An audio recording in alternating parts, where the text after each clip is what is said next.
الحمدللہ رب العالمین والصلاة والسلام علی رسولہ الامین اما بعد اعوذ باللہ من الشیطان الرجیم بسم اللہ الرحمن الرحیم شہر رمضان الذی انزل فیہ القرآن ھدی للناس وبینات من الھدی والفرقان فمن شہد منکم الشہر فلیصم وقال النبی صلی اللہ علیہ وسلم الصوم لی وانا اجزی بہ او کما قال علیہ الصلاۃ والسلام صدق اللہ العلی العظیم وصدق رسولہ النبی الکریم ونحن علی ذلک لمن الشاہدین والشاکرین والحمد للہ رب العالمین اللہم صلی علی محمد بعدد من صلی وصام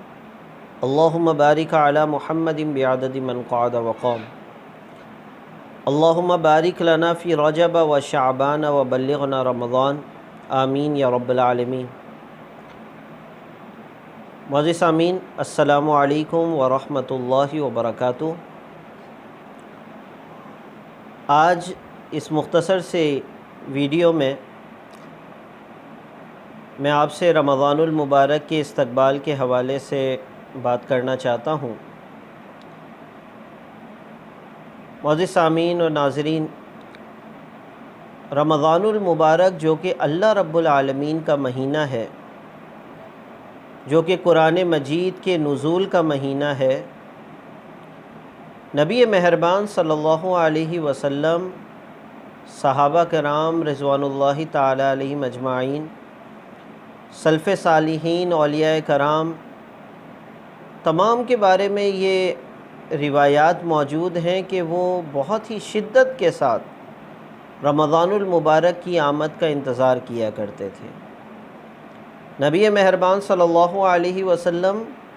ماہ رجب سے ہی دعا فرماتے، اللہم بارک لنا فی رجب و شعبان و بلغنا رمضان، اے اللہ رجب اور شعبان کے مہینوں میں برکتیں عطا فرما اور ہمیں رمضان المبارک کا مہینہ دیکھنا نصیب فرما۔ یقیناً ہم بہت زیادہ خوش قسمت ہیں کہ اللہ تبارک و تعالی نے وہ مہینہ ہمیں ایک مرتبہ پھر زندگی میں عطا کیا ہے کہ جس کا انتظار خود حضرت محمد مصطفیٰ صلی اللہ علیہ وسلم فرمایا کرتے تھے۔ اور یہ جو رمضان المبارک سے پہلے شعبان کے آخری ایام میں رمضان المبارک کی فضائل، اس کی رحمتوں کے بارے میں بتانے کا جو سلسلہ ہے وہ کوئی نیا نہیں ہے، بلکہ نبی مہربان صلی اللہ علیہ وسلم خود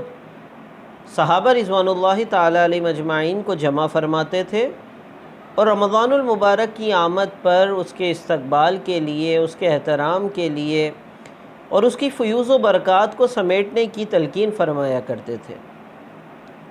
میں بھی آپ سے یہی گزارش کرنا چاہتا ہوں کہ یہ جو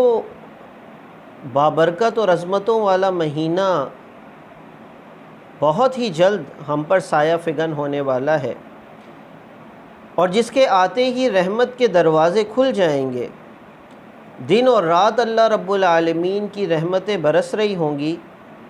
جس کا پہلا عشرہ رحمت کا ہوگا، دوسرا عشرہ مغفرت کا ہوگا، تیسرا عشرہ جہنم سے خلاصی کا ہوگا،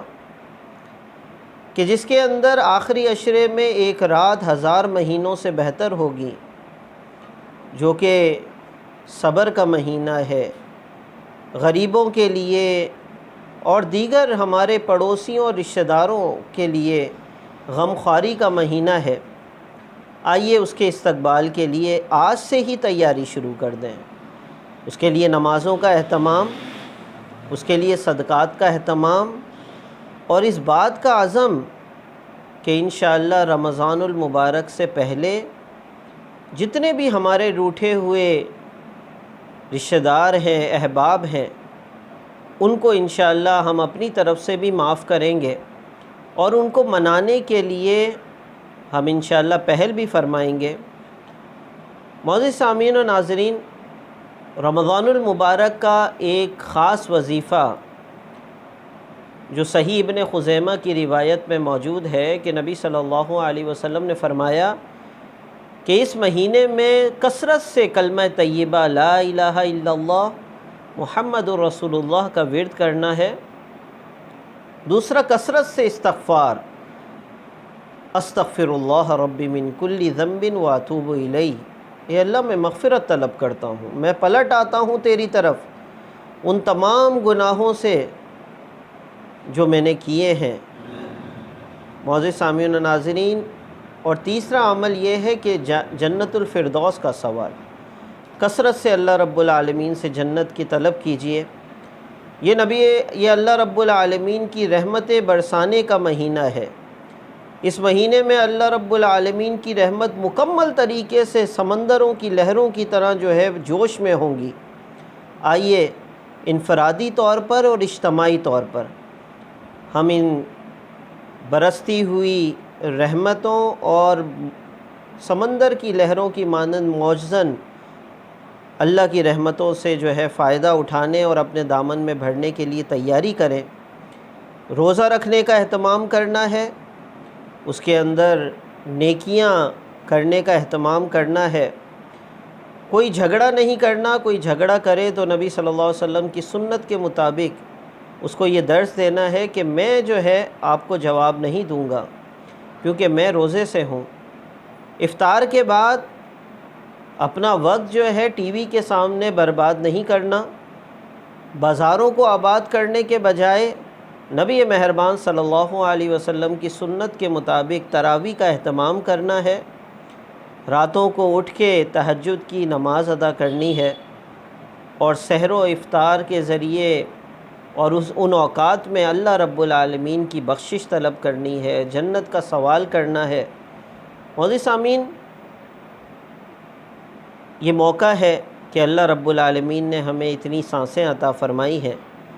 آئیے ہم اس موقع سے فائدہ اٹھائیں، بہترین طریقے سے رمضان المبارک کا استقبال کریں۔ اور ایک بات یاد رکھیے گا کہ چاند چاہے کل نظر آئے یا نہ آئے بروز بدھ کو، لیکن آپ نے جو ہے رمضان المبارک کے چاند کے دیکھنے کا اہتمام کرنا ہے۔ نبی صلی اللہ علیہ وسلم نے فرمایا ہے صوموا لرؤیتہ وافطروا لرؤیتہ، چاند کو دیکھ کر ہی روزہ رکھنا ہے اور چاند کو دیکھ کر ہی عید کرنی ہے، چاہے حکومت کی طرف سے اعلان ہو جائے، لیکن انشاءاللہ ہم سب کو جو ہے چاند کو دیکھ کر اللہ رب العالمین سے اس چاند کی خیر و برکت کی طلب کرنی ہے اور دعا بھی مانگنی ہے۔ اللہ رب العالمین مجھے اور آپ کو ان تمام باتوں پر عمل کرنے کی توفیق عطا فرمائے۔ وآخر دعوانا ان الحمد للہ رب العالمین۔